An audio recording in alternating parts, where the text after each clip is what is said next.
was getting the views at the time, so it motivated me that people actually enjoy watching people, because I enjoy watching people cook on YouTube. I watch. I literally, I'm such a big. I'll just watch it and I'll just be saving. Okay, I'll do this. And there are days that I get really bored and I think, what meal should I do? And I go through my saved ones. I pick a menu and I actually do it. Now I'll start with you before I come to you, Nomad, on monetization. How? Because yours. Starting off is a little interesting because you're buying your ingredients, you're cooking your meal, you're showing it to the world. In our side of the world, we're not necessarily monetizing views as much. Unfortunately, the algorithm hasn't enabled us to be able to make money off people's viewing our products like they do elsewhere. How are you, or how did you move from self-funding to a point where you're now raking in revenue? Okay, so the first brand I partnered with in 2021, it wasn't a paid partnership. I feel I still didn't understand the entire monetization, because to me, I do things I love to do.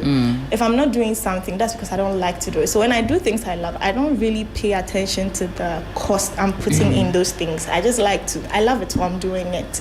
And I would say that I have never felt content creation was expensive on my part. So it made me not charge my worth right from the start, because to me, I like doing it. So they bought a product, let me just try this product. But along the line, I realized when you do that for brands, it will be hard for them to see your value. So I started with like a rate card, and at a point I think I had one of the lowest rate cards, because when agencies come to me and they ask for my rate card, that's what you're asking for? Okay, let's go. When they come and ask for my rate card, they're like, is this your... That's it? No extra fees? You come back? So I always felt, is it that low? What is going on? And I'll notice they would always keep coming back. And I was like, what am I doing wrong? So I spoke to someone who was in an agency, and he told me, you are not charging your worth. Brands are not... Don't treat them as human beings. You see, I'm an empath, unfortunately for me. So I always feel the same way. Business is hard. And you need to... You're starting up, let me just help. He was like, no, that's not how brands think. To them, the more your value is, the more they respect you and would want to retain you. And I noticed when I shifted with my pricing, things changed. I was able to filter out the brands that didn't matter. Yeah. Yes. So that was how I was able to now monetize and charge my worth. I still feel like I need to do better. But now it's becoming actually lucrative. Exactly. Okay. Yes. Nomad, coming to you, because I've always wondered about your side of things. You need to create content. You need to go to these places. Is the hospitality industry open to paying you in the beginning? How did it start in the beginning? Were you having to pay for your meals to review for social media, or from the get-go people were willing to invest in having you review them? So when we started, we were buying the food. Wow. So you can imagine going with my squad. Sometimes we're about 5, 6, and we go and get this big asanka. And so we started buying our food, and for us, as I said, I had a team from the beginning because we had a plan. We knew that it was a long game. So we understood the fact that we need to invest in the early days. Then we can also make something later on. So we were buying the food. We could go to some of these restaurants and just pay for the food, eat, and put it out there. But one other thing that also worked for me was my sister. I was living with my sister, so she was also cooking at home. So anytime she cooks, sometimes there were days that she would actually shoot the video for me, and sometimes to my brother. My brother will come around. She cooks for us. We eat, and then we put it out there.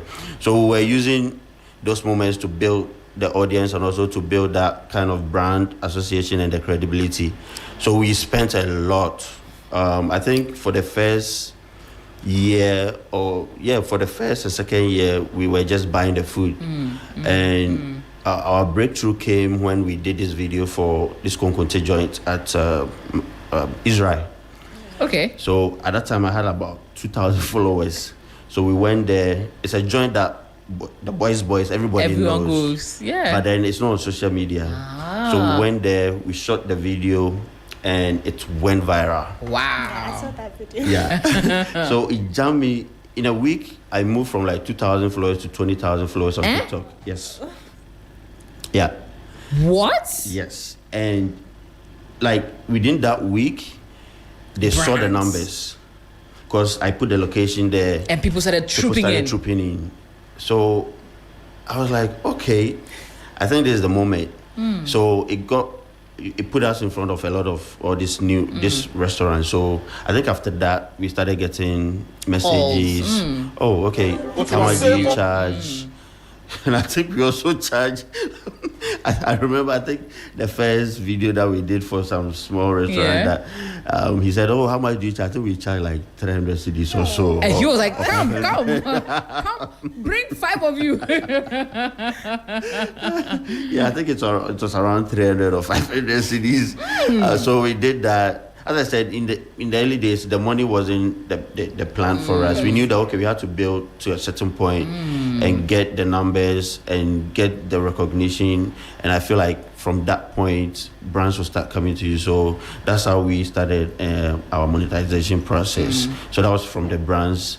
And as you know, Facebook was not paying at that point. Instagram, nothing. Even now, Instagram doesn't pay anything. Yeah. And then TikTok too was nothing. And then YouTube, we hadn't even started YouTube yet. So it was just from brands or the restaurants that we were reviewing for. So that's how our monetization started. But then I think it's way better now. It's way better now. Biggest challenges for both of you in the food content creation space? Frimpong. It'll have to do with when you brand expectations, because the moment brands start trying to script your content, it becomes very hard. Your audience know you for a particular kind of videos you put out there. So even some brands say, "I want you to do this," and at the end you should be meeting maybe 20,000 views. Wow, expectations. Yeah.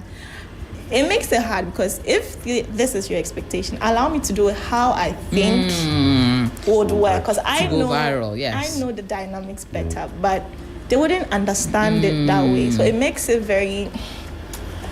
I always say, leave creatives. If someone is do creative things, you don't rush art. Give me the results you want. Yes, just let it flow. The moment it becomes very scripted or performative, it reduces, and they don't see what they did to contribute to that. They feel like, no, you have these numbers, so you should be able to be producing this results. But wow.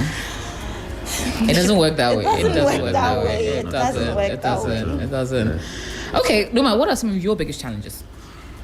So what Frimpong said is right, because they come with expectations. But I always tell the brands that the first objective or the first goal of making that video for you is not to bring you like sales, is to create awareness for your brand. But then through that awareness, it converts. So I think when we introduced the Asanka, some brands, because some of these the fine dining places will be like, "Oh, I need you to come," but then can you leave that Sanka home? It's not what we look or want for. So it's part of the challenges that we used to face when we started. But then I always tell them, this is the brand I've built.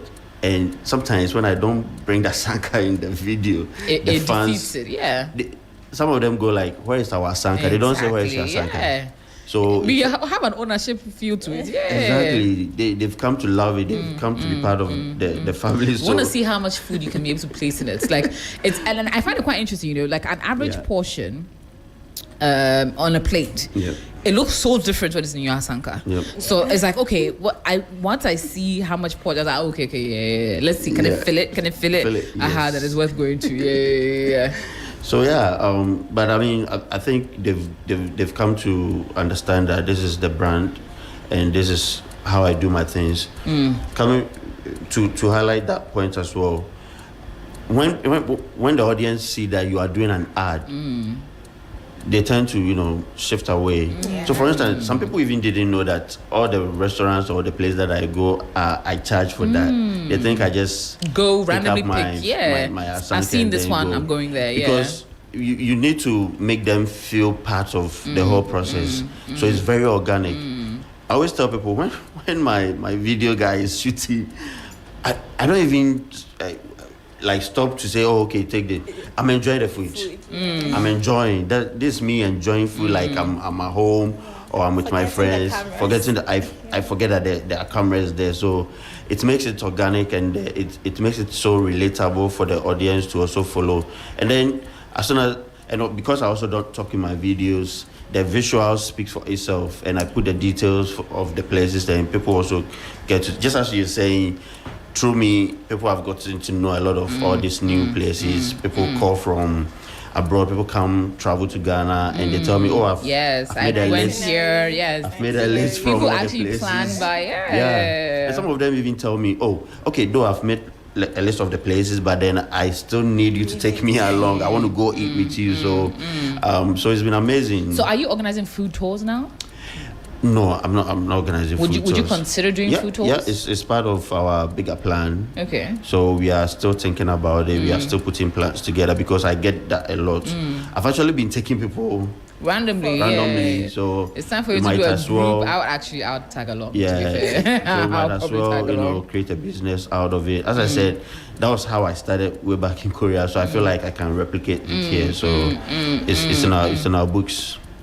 Do you think content creators, food content creators, are getting enough flowers in Ghana?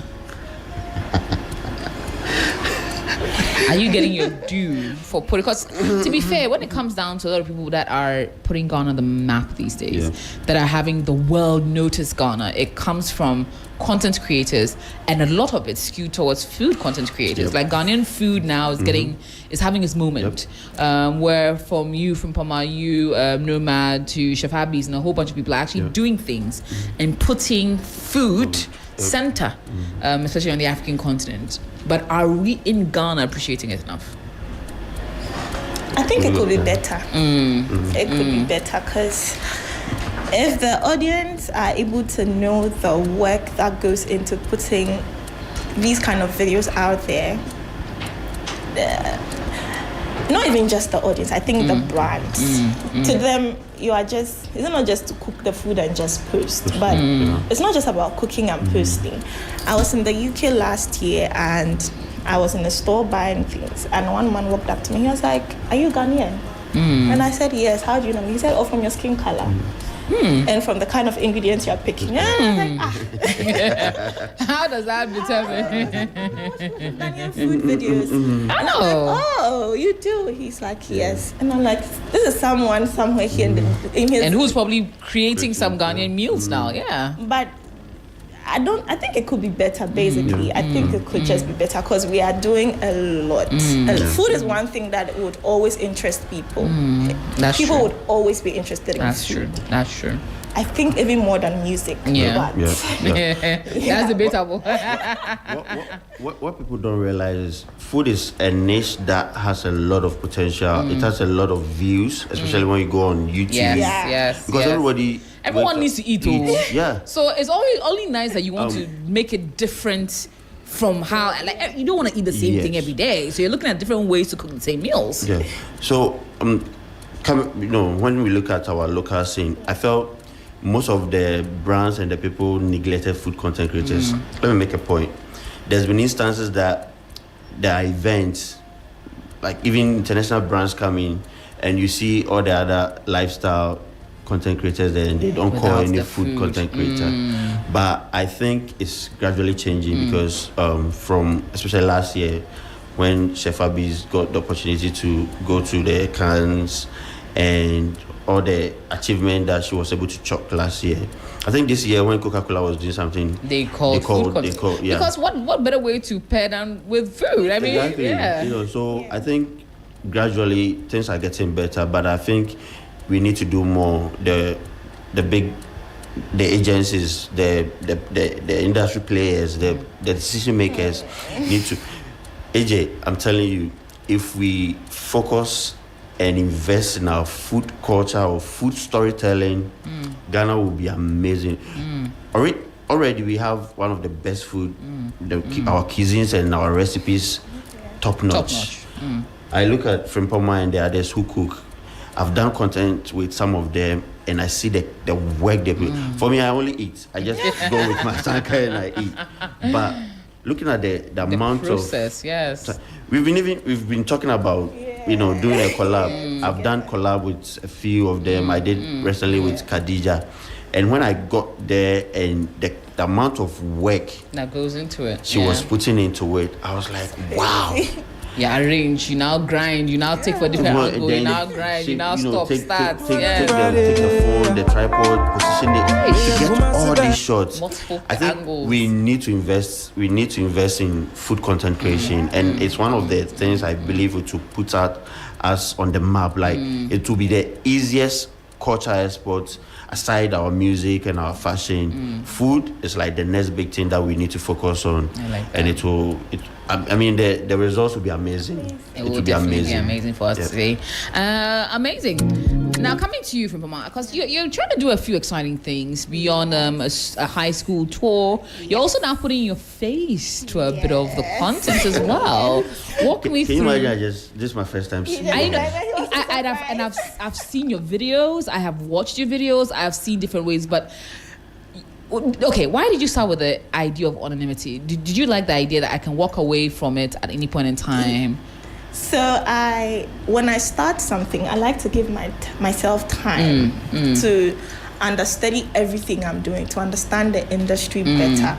It's not I've been on social media for a very long time, but I've been on social media as a viewer. At this time, I was putting myself out there as a creator. So I needed to give myself time to understand the dynamics, because the moment you put a face to it, you can't stop. Even if you stop, you are easily identifiable. Like, you were doing this and you stop. Why have you said myself. I don't want that for myself at all. If I'm doing it, I'm doing it till like the end of the world. So I decided to give myself time, and when I'm ready to put myself out there, I wanted to do it with purpose, with a reason, not just okay, this is me from my hi, nice to meet you all. No, I just wanted something that will imprint my name in the minds of people, and this is the perfect time. So yes, this is the time. I love that.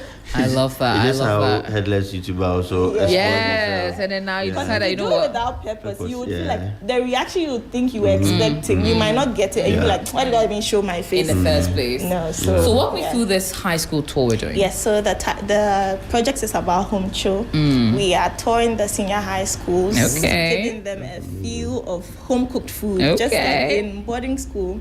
Food there is not all the best, and we all look forward to home children visiting. So I'm giving them a home show experience where we go to the schools, cook a very good meal for them, give them drink, water, something very interesting, just to give them what in junior high would have termed as our day. So we are doing our day, but in senior high school. I love that for them. Okay, can I come along with my son? No, it's very necessary.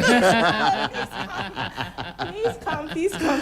No, I would love to be in one of the episodes. So much fun. Sounds like so much fun. Okay, when is it starting? How can people be a part of it?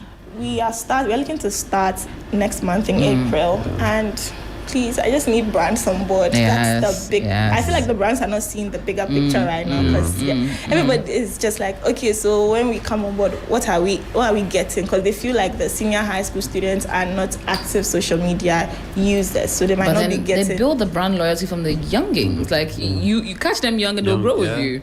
They are not seeing. So please, brands out there, please come on board. All right, this is very exciting. Now, what are you working on, Nomad?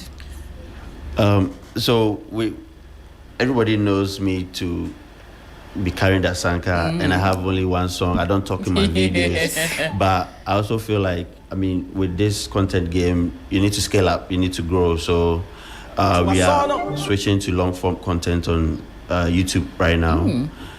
We've hit a milestone, a very big milestone on YouTube. So we feel like it's time for us to extend the whole creative process. So we are now going to start doing long form videos on YouTube to tell our stories. So now you wouldn't see me just going with a sanka. I want to tell the story behind the food.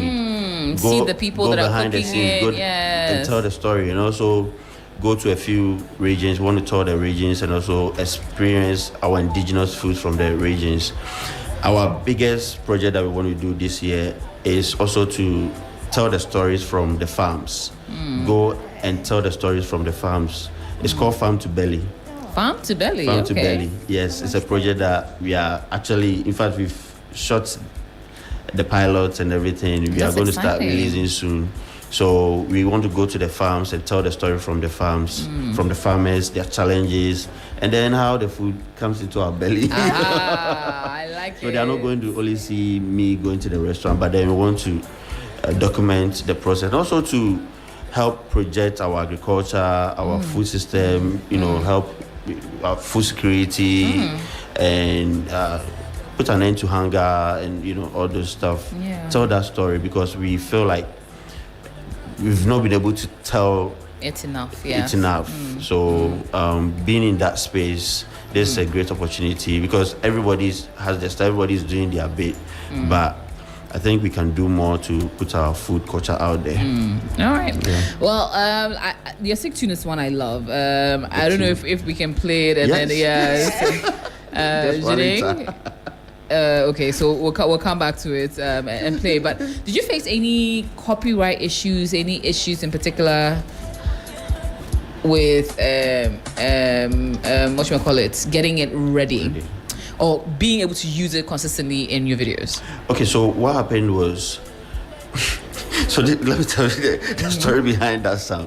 So when we started, my team were like, we need to have a signature song for all of our videos. Because when you are building a brand, psychologically, you associate the music with with it. So we were just randomly on IG, and then we found that song.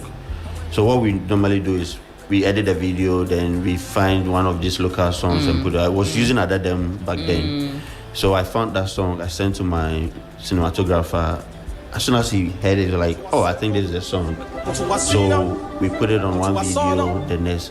I didn't know the composer who. I know I think it was a viral Nigerian song. Just on the top. So I found the owner of the song on IG, and I messaged like, oh, bro, I've been using the song. He was so happy. He even posted it on his page, the song didn't make waves in Nigeria, but then it's popular in Ghana because everybody had come to love it. So we didn't have any copyright issue until we started posting on Facebook. And Facebook started, how do you call it? Penalizing us, flagging us. So we had to do only the sound, a rendition of the sound to be used. But then, aside from that, we can use it on other platforms. Right. Amazing. Now, how is your relationship with Gobe like for both of you? Oh boy. I had one. Yes, one of my viral videos was actually Gobe. Really? Yes. I love it. It's one of my favorite. Mio, what's the most interesting combination you've ever done? Oh. Most interesting combination you've ever done with Gobe? With Gobe? Yeah. I've done, but I haven't posted it yet. But I eat it. Okay. Gobe with wache. I'm sorry, what? Yeah, Gobe with wache. Wait. I think I may have tripped on my words and heard wache with Gobe, because I can't honestly wrap my brain around it. What did you say? It's such an amazing combination. Trust me. Wache, as in wache. Yes, wache has beans already. As in wache. Hey. Yeah. The one I saw that really shocked me was Gobe kinky. Oh. Yes, people like that a lot. People like that. I was so surprised when I saw it. People like that a lot, apparently. What are you looking for? But Gobe and Jolo, if you're watching. Wache, yeah. You know, people do Gobe and white rice, but Gobe with wache is the goat. Is the goat of all food combinations. Wow. Yeah. Okay. Mama, what's the most interesting combination you've done with Gobe? With egg or boiled egg. That's it. Most have done. Not adventurous. That's it. With boiled egg and green chili sauce. I love it. Okay. So your gobe is just a. Okay, are you team soft or team hard plantain? I think choose wisely. I think soft, but the soft it has to be bent so that I can get. God bless you. God bless you. I want it soft and crunchy. Yes. Okay. Like, so, in fact, to the point that I prefer kelewele with bean stew than just regular plantain and gobe. Yeah, that's my vibe. Like for me, with my gobe, I don't like plenty gari. Yeah. Are you team soft or team hard plantain? Soft. Okay, Soft. thank God. I think those are like hard plantains are serial killers. I really do. Like, yeah, we need to imprison all of them. You should try to watch it with gobe. I would never. I can't be like let's leave it there. So before I let you go, quick lessons for so many people that now actually are inspired to do content creation because of you. What would be that one lesson you tell any content creator listening to you now? For me, start. Okay. Whenever food content creators we meet, I tell people we are not enough, and we are mostly concentrated in Accra. Yeah. There are no people creating food content in Tamale, Volta region. So we need a lot of people in that space. It's not saturated. Anybody who tells you it's saturated is a liar. It's not saturated. We are not enough. So if you want to start it, and also make sure you go all out. Start on all the platforms. What I realized was most content creators were just doing IG and TikTok, forgetting Facebook and YouTube. I built my YouTube channel in 2 years. We have more than 100,000 subscribers, and it's one of the highest source of revenue that anybody can also aspire to achieve. So go all out. Start on all the platforms: Facebook, IG, YouTube, TikTok, even Snap. Yeah. I recently got active on Snap, and I have almost 20,000 followers on Snap. Wow. So this is like the best time to start, because the algorithm right now, people are saying it's not just social media, it's interest media. People are searching for specific stuff. So go all out. If choose a niche. If it's fashion you want to do it, but then don't neglect any platform. That's what I would push. And also I also want the authorities to, we are there. They should use us. Notice us. Yeah. I love it. They should use us. Yeah. When you go to Dubai, India, they are using their content creators to push the national agenda. Yeah. So if you are to do food content, there's a food program, there's fashion program. Use the content creators. Use us. Like we are the medium to put the country out there. So they should use that. They shouldn't be afraid to approach us. They should use that. Sometimes they feel like, when they come, we'll charge, but then it's all about the communication and the conversation that we have. I will see how the Fugu thing has gone viral. Yeah. Imagine if we were to say, okay, we want to push one national dish. Yeah. Like wache. Yeah. I always tell people, that jollof thing is stale. Let's push a national dish. Let's say wache or banku or fufu or gobe. Yes. Because these are indigenous food to us. That are unique to just us, yes. Unique to us. They should come. Let's have a plan. Let's have a very deliberate plan, conscious plan. Okay, we are going to push these dishes. And it'd be amazing. Like, it will be undescribable. Like, we will never imagine the potential and how it will put our country out there. I completely agree. Reforma, one thing that anybody wants to know.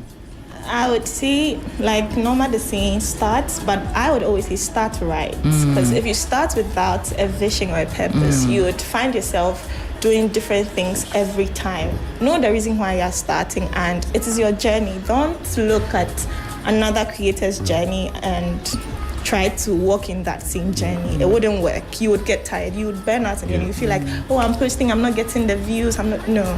Start right. When the mindset here is right, trust me, even if you're just getting 2 views, 2 people are watching me, I'll aim for 5. But if you start and you're like, oh, food content creators are getting a lot of views, they're getting money, so let me start, you would be so disappointed, and you would think maybe you never get things right, and that can mess up with your whole thinking and even your identity. So just start right. Know the reason why you want to start, and just go for it. Amazing. But we hope to see you both at Gobe Festival next week, right? Next week. And then you can bring the Sanka. We look forward to And then we can do the Gobe and watch it combination. But gentlemen and lady, thank you so much for a very exciting conversation. You give me a lot of insight into how it's like being content creators in the food content creation category. But yeah, I wish you both all the very best, and looking forward to even more exciting content from both of you. So I had an amazing conversation with the Frimpoma. Frimpoma, known online as the Frimpoma, online Ghanaian food connoisseur, content creator, food creator, and influencer, focusing on documenting authentic Ghanaian cuisine, traditional cooking techniques, and at times exploring international culinary experiences. And as well, Nomad Williams, aka Mr. Foodie, aka Asanka Man, Ghanaian food enthusiast making waves online with his very unique style of showcasing different joints, hangouts, restaurants, and even fine dining.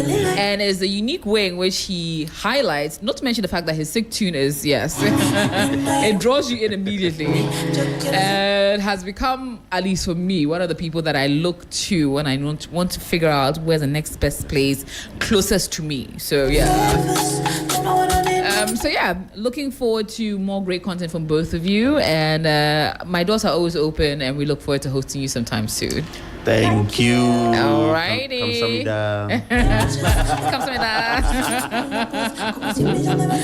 Now getting back into more great music, but bringing the show to an end. Thank you for being tuned into another exciting edition of 3 Lounge on 3FM 92.7. My name is AJ Akwako Sapon on the 1s and 2s. DJ Glow. And as well, a big thank you to Gina Creighton on production. We'll be back your way tomorrow. Don't forget Gobe Festival, 28th March, Lagos City Mall. Inviting you to be a part of it. Thank you all for being tuned in. Surely the news comes through and more great content right here on 3FM.